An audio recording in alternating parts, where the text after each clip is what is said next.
Hello folks and welcome to another SonicLAB. Today we're looking at the Norand Mono MKII, which is a little analog FPGA hybrid synthesizer, little desktop unit, 2 analog oscillators, analog 3-pole filter, quite unusual, envelope plus a sort of special superpower, which is the X envelope and X LFO. It's also got a little sort of MPE style pressure and position keyboard, sequencer, morphing and a whole bunch of other stuff. Now what makes this sort of a bit of a superpower is the way that these are completely assignable. So if I take the filter here, just turn it down a little bit, and then you can see that's gone a little bit red. So now my X envelope, my X mod is modulating the filter.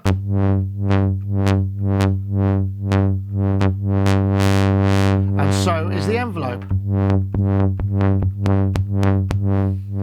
And that applies to every single parameter. So we've got X mod and X envelope for each of these knobs. So rather than a mod matrix, we've got this sort of just completely freely assignable system. And Norand wanted to go for this idea of a sort of that you get with plugins, where you have a contextual menu and you drop it down. In fact, they kind of call it contextual modulation, and it really is quite liberating because you never really run out of stuff to modulate stuff with. Very interesting. But not only that, we've also got the ability for this to go into very high audio rates. So I've got this mode. This is tempo synced. This is audio rate mod.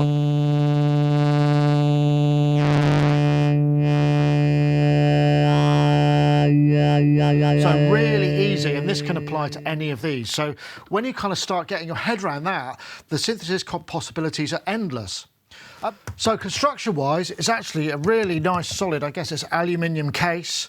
Knobs feel pretty good, a little bit of wobble to them. The whole case, in fact, is metal with a sort of cage attachment here, all solid. And then flipping it up and looking at the ins and outs, there's a mono output here, which actually, if you plug a headphone jack in here, will also work as a headphone output.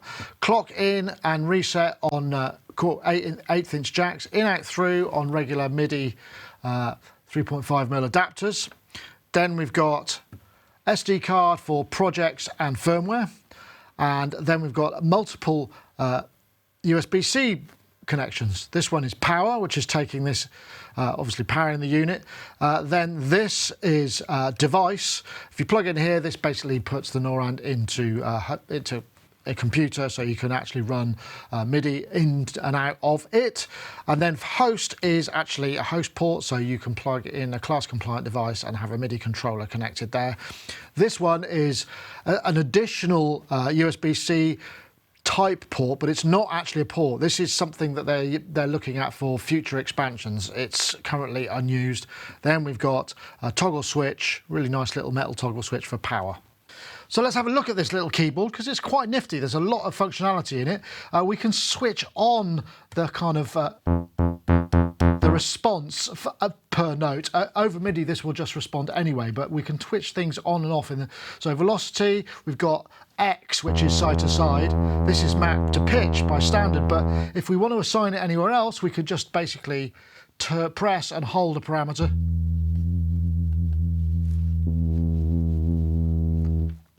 Then we've got Y, which is up and down. And again, we can assign it by a value. So if we go to 0, that's nothing. That would be minus, that would be plus. So, and then Z is pressure, again, which can be assigned. This is actually equates to aftertouch. These sort of map to MPE, so we can switch them on or off with the keyboard, but they do respond sort of natively from incoming MIDI. And that's something that I found was a little bit of a problem for me, because if I go back to my overhead, let's just load another init patch. I've got actual aftertouch is quite heavily modded towards volume and filter, so I need to change that. So for instance, what I do there, I just press Z and that's 0, so I don't want any volume. I'll turn the volume up, press Z and take the filter out, don't want any filter. Turn these both up, take the resonance down, take the sustain up, and now is doing as I'd hoped. I actually spoke to the developer about this because the default patch is endlessly, you're loading a default patch and you have to sort of change that every time, especially if you're triggering it from external MIDI. And he said that might be something that they'd fixed. So this is a nice sounding sawtooth. In fact, what I've got here is I've got a sequence which will run through 6 octaves or so. Let's bring this up.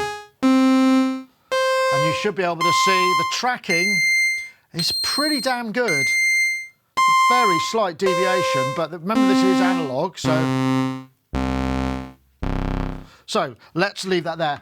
One thing I will say is I did have to calibrate it. There is a calibration routine, takes a couple of minutes, and I have already done this in this room. It's just today it seemed a little bit out when I came to film this section.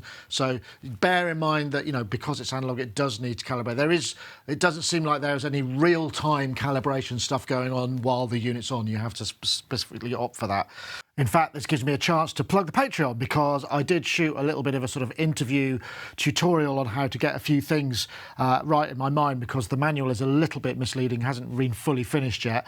And so I will post that on our Patreon. There's a lot of interesting nuggets of information in there, one of which is when it's calibrated, during the calibration process, because the oscillators are kind of discrete components, they are quite wonky. So when you calibrate, it looks up this kind of CV scale and gets them the C's will be C and the D's will be D, as far up the scale as you like. So it's a sort of lookup table for the control voltage. Fun fact. So we'll go back to here. Let's just bring this.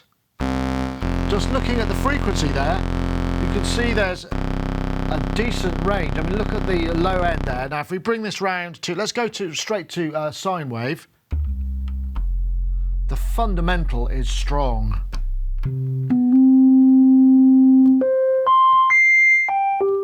And then we can come round to triangle.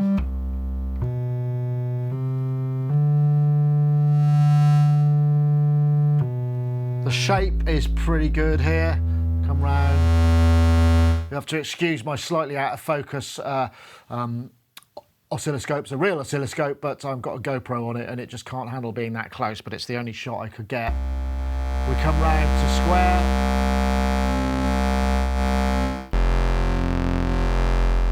And that's not bad. I mean, again, look at that fundamental. It's pretty low. We can easily, again, if we want to map this, the parameter I've touched is red. I can bring the amount in here.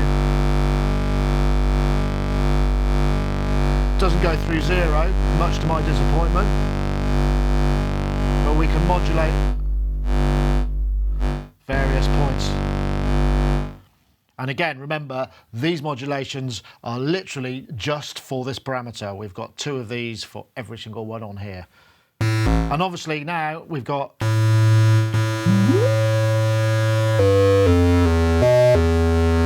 go 50%, let's go to 2.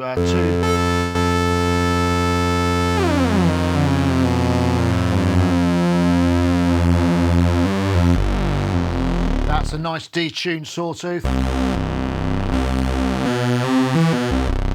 I mean, again, there's a lot of thunder down there, isn't there? I mean, the oscillators do sound good. We've got a great building block for that. So I will say, you know, they've done a nice job on whatever those oscillators are in there, and those are the analog bits. The rest, as I said, is this field programmable gate array, which is a dedicated chip for lots of audio pathways, runs at a very high audio rate, and that's what's controlling the other stuff, which means we can get this high frequency modulation and all sorts of other good stuff going on. So back to this guy. There's no noise source. We can...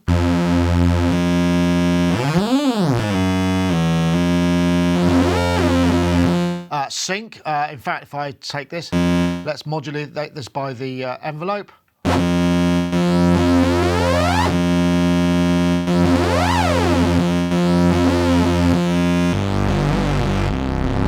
Nice tearing sound, a little bit steppy. Let's just do it. It's probably easier just if I open another preset. So now we've got our 2 sines, and now what we've got here is this through 0 FM. So what this will do, we'll modulate oscillator 2 with oscillator 1.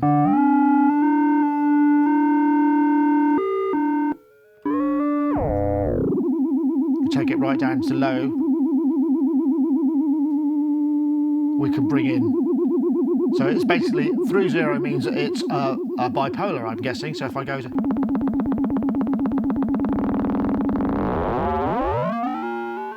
So I mentioned earlier about having the oscillators. You've seen I've got them at basically 50%, and there's a good reason for this as we get onto the filter. This is a 3-pole state variable filter. Unusual that it's 3-pole, never really come across one of those before, but as you can hear, it brings some resonance in. It's got quite a nice quack to it, and the level that goes in is quite important, because if you hear, I'll watch the level here. As I bring this up, well, actually, if I just take the resonance and everything down, and we just go, look, here is a sawtooth. Let's go to a sine, it's a bit more obvious. As I bring the volume up, we're clipping into the filter. Watch the level here. You can hear there's a lot of smudge. Bringing this back greatly affects what the resonance does. So let's just take a look at the filter tracking quickly. If I take the oscillators down, resonance right up, the filter is tracking. We've got the follow button on here, so let's have a look, see where that is. Obviously got a bit of aftertouch there. Interestingly, you can these buttons here, you can, if you press and hold, basically velocity, for instance, will map to, we don't want any velocity on the filter, we don't want any aftertouch on the filter. Still got a tiny bit, it's quite... There we go. So now I can just go... That's actually an F sharp. Let's get this to a C. C. It's quite a lot of octaves of filter tracking. This is just... So yeah, we get a pretty decent filter track across there. That's nicely calibrated. I mean, I have just calibrated the unit, and when it calibrates, it's calibrating the resonance and all that. So several octaves of filter tracking that seem to be pretty spot on. And while we're at it, let's get that down, bring this back up. We haven't looked at the colour knob. This goes from bandpass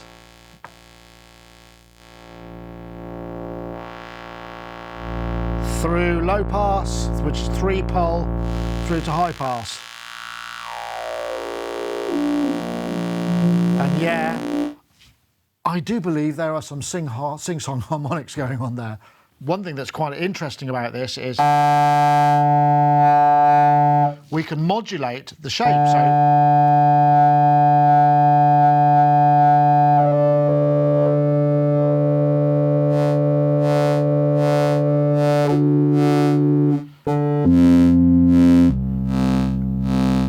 And we could make that into audio rates if we really want by pressing.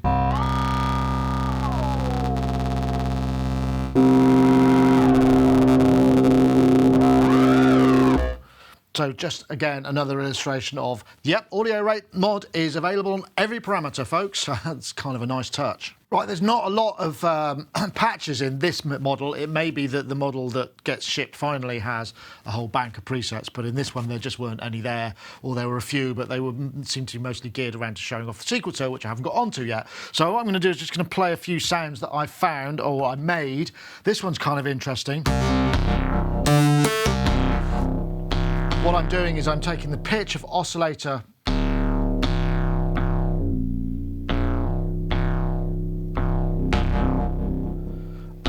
and I'm modulating. So if I modulated that with a really high, a high speed sort of tick of pitch modulation on the top, and then on this guy I'm modulating the wave. You can see that there is actually a kind of indicator of mod, and then I'm going to put some effects on this because it just sounds great with the effects. I'm running it on the, I've got the hypnosis.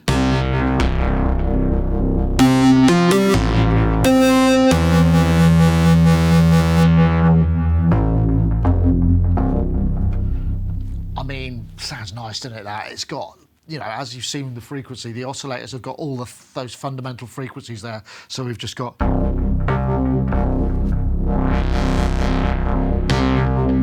That's nice. Let's have a look. I think I've got another couple of patches in here. Here's another nice patch.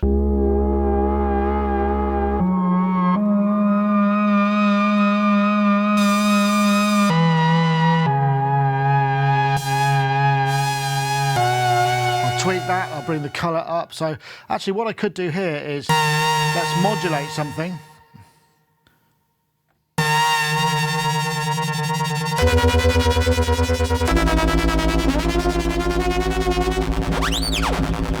Oh dear. Let's assume I've blown it, and I don't want that. Now, how do I undo that? Because it's actually quite hard to see what's going on. Now, this is quite handy. Function, undo. Function, undo.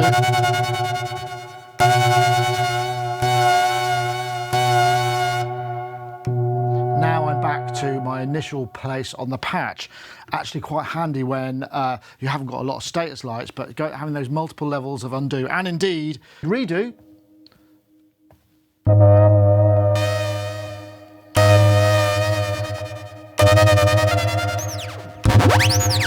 Will take us sort of through the stages of our patch. I mean, this is while you're currently in the edit buffer, but it's actually quite handy that. And while we're on the subject of this, there's also another feature which maybe, say for instance, if I go to another init patch, let's just have this one. Now, say if I want to, I've got the pitch of the envelope there. Say I'm really happy with that interval and I want to modulate this parameter. Now, that's the currently live one, but I can press function and just wiggle it and it won't change.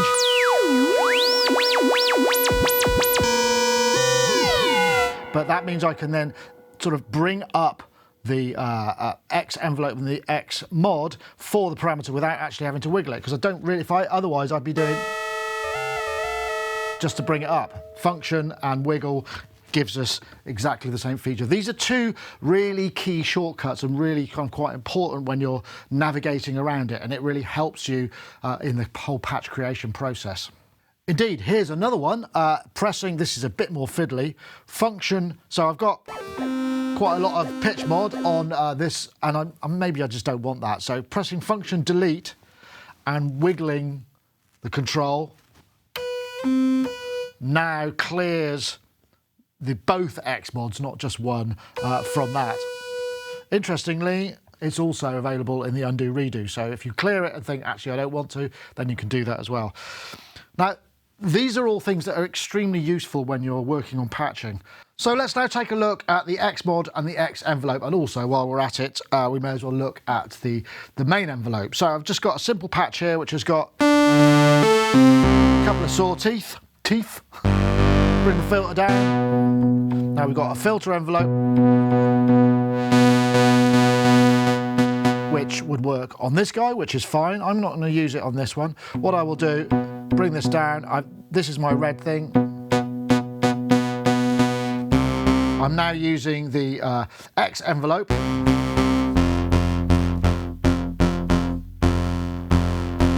Shame it's only attack and decay, but it's actually quite nicely calibrated.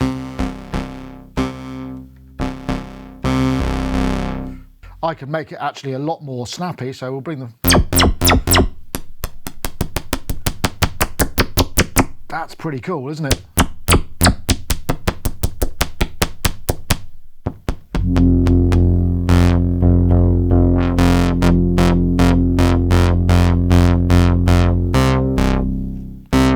Right, or say I want to now, there's a couple of extra features here. This is kind of cool. So what I'm going to do is I'm just going to go and add the mod amount of, let's see, function now highlights the filter. Now,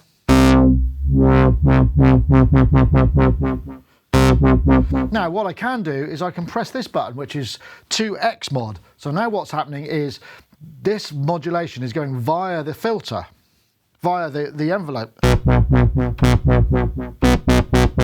So I can take...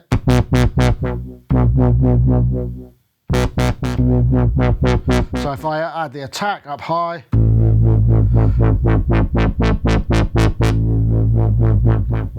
So now it's fading through to that, which is actually kind of cool. So if I made this I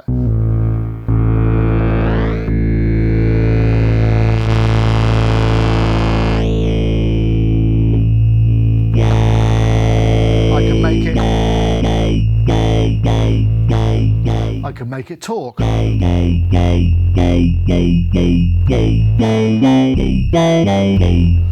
Okay, here's another feature, which is the unlink button. So to do that, I've got a sequence running. So here's my sequence running. What I've done is I've just set it to be 8 steps. We can have up to 64 steps in the sequencer. Just come out of there. I'm going to run it. You can see it's flipping through. So now I've got the envelope going, which is linked to the MIDI trigger. Now, what I'm going to do here is I'm going to press the unlink button, and I'm just going to put in some steps. So now when I play, the envelope is unlinked from the note on and triggered, so I can...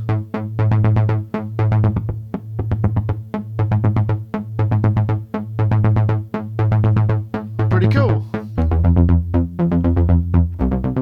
So effectively, I'm just playing along with it, so I can use these unlinked sequences. So let's actually, I'm going to put this into sync, and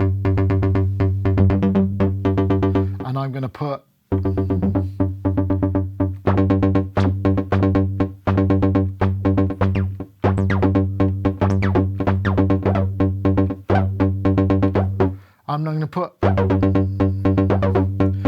some sync points in here.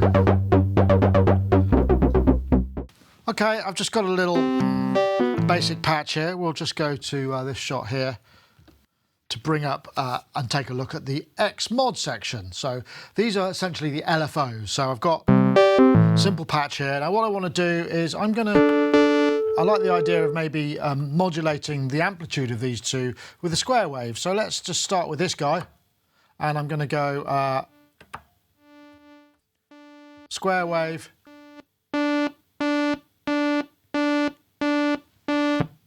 Yeah, that's good. And then I'll take this one. So this is synced to the tempo, and I'll take this one, and I want to sync this to the tempo as well, and I'll go a square wave.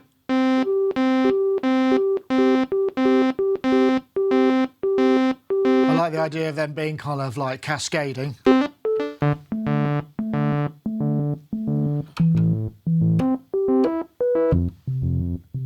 Right, there are no other options for the LFO. Obviously, we've got non-tempo synced, and that's just completely free running. And we've also got this clock sync, but there's no sort of guarantee as to the cycle start, like for note on trig or single cycle mode or anything like that. However, there is, using the sequencer, a way to ensure that we get consistent LFO triggering. I'm going to have my sequencer here, which is running. It's just doing 8 steps. So now you can see that that's actually quite different. So I'm going to adjust this. And their sort of beat divisions sort of working against each other. I'm going to do a tempo synced one on this as well. Let's bring the effects in.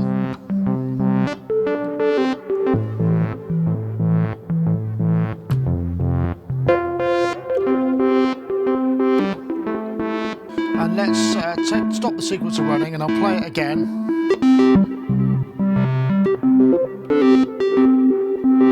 See, now they've changed again. So they've moved, and I'm not quite sure why it is, but to guarantee that they are, I'm going to go back into running my sequence mode. So I now know that those beat divisions are going to work the way I want. Actually, let's do a bit of this. I'm going to go.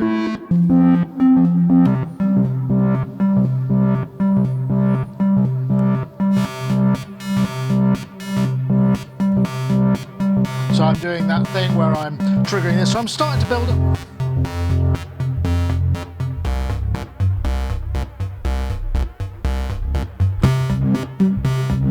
I like that. Bit some driving.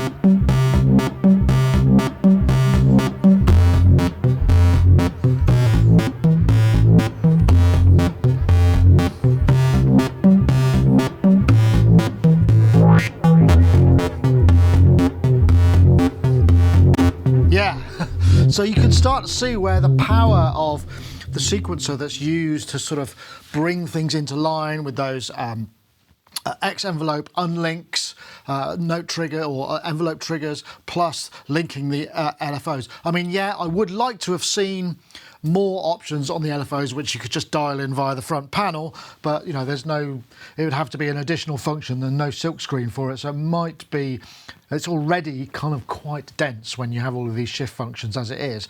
But just to show you that there are these sort of hidden little nooks and crannies there. So, I mean, that covers sort of most of the synthesis functions and some of the sequencer functions. There's also this thing called mod note, which is something we also should look at as well.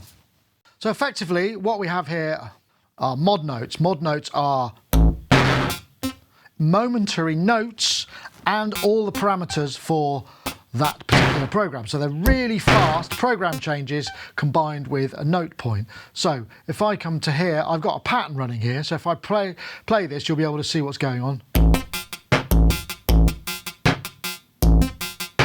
So I've got sort of hi-hat, snare, thing, and a note. If I want to create a new one, let's take this.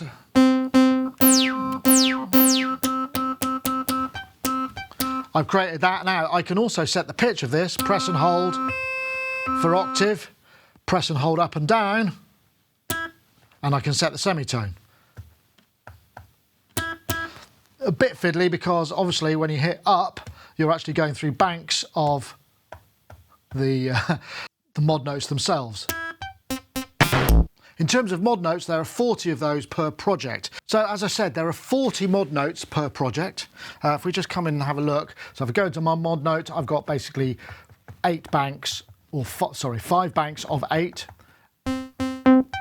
each of those. Now these are momentary, I realise, but you can also, if you want to load one of these sounds into the pattern memory, you just press the note and record. And now, out of mod note, so now that sound is loaded. Or if I come back in here and I go that one and record back up, now that sound. So effectively you could use them as sort of 40 extra patch locations, as well as those momentary programs which you can use in sequences quite effectively for drums or all kinds of other stuff. Now, one thing I will say about patch memory, just to come back to it, when we're in pattern mode, each project contains 4 banks of 16 patterns. Each pattern has a sound, all well and good. The project is where the mod notes stay. If we want to store and recall entire projects, just pressing function save will save the project. Now, if you want to load a project from SD card, this is where it gets kind of interesting. We can press shift load. Now you can see there are essentially another 64 banks, and each one of these banks contains an entire project. So we've got 64 projects. Each project contains 64 patterns and 40 mod notes. Okay, so there's plenty of storage. Right, so let's just play a sequence I've got here, put some effects on it to give it a bit more spice. Now, what I can do is I can record a whole load of automation in here. So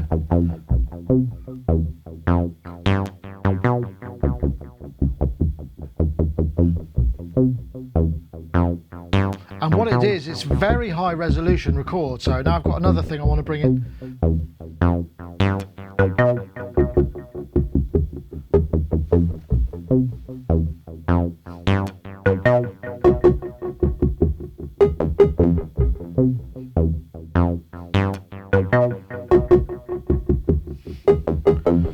And as far as I can tell, there's very little limitations as to how much we can pile up in there.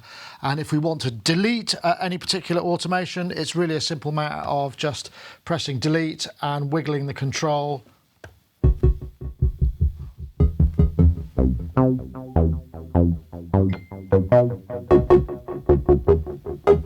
Wiggle that one. Just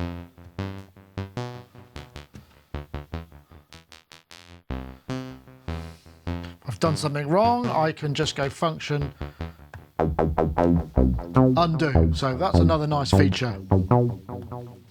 I couldn't find a metronome. That's quite handy. And also I did find there were some crashes when I was doing sort of tempo operations, changing beat divisions. And also when I was sending it MIDI clock from the KeyStep Pro, while the sequence would start, I then couldn't play any notes which I can't play any notes at the moment. It just it seems to have sort of vanished from the MIDI input. A reboot sorted that, but it's not ideal. Obviously, there is obviously some kinks in the firmware that still need sorting out. And I think that's something that is worth kind of bearing in mind the whole way through. This is quite an ambitious project. It does a lot of things, but I think what it's got really going for it is it sounds really good. It's got a lot of really good sort of sonic qualities.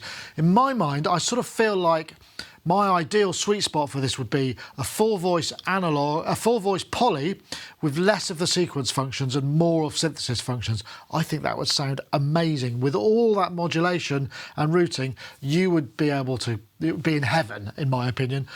But it is what it is.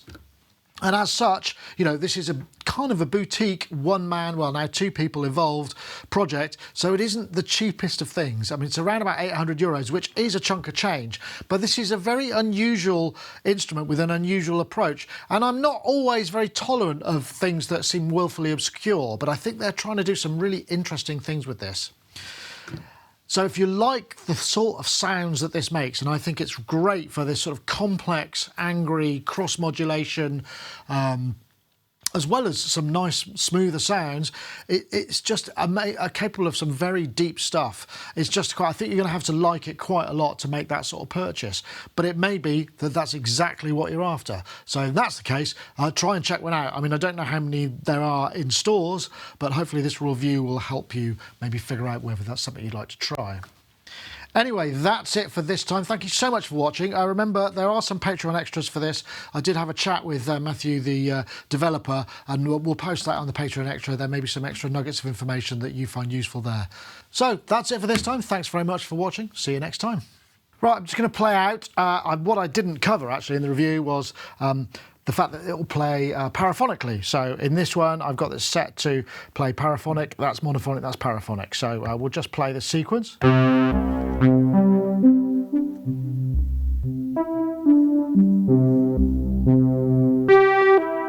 Bring in the unlinked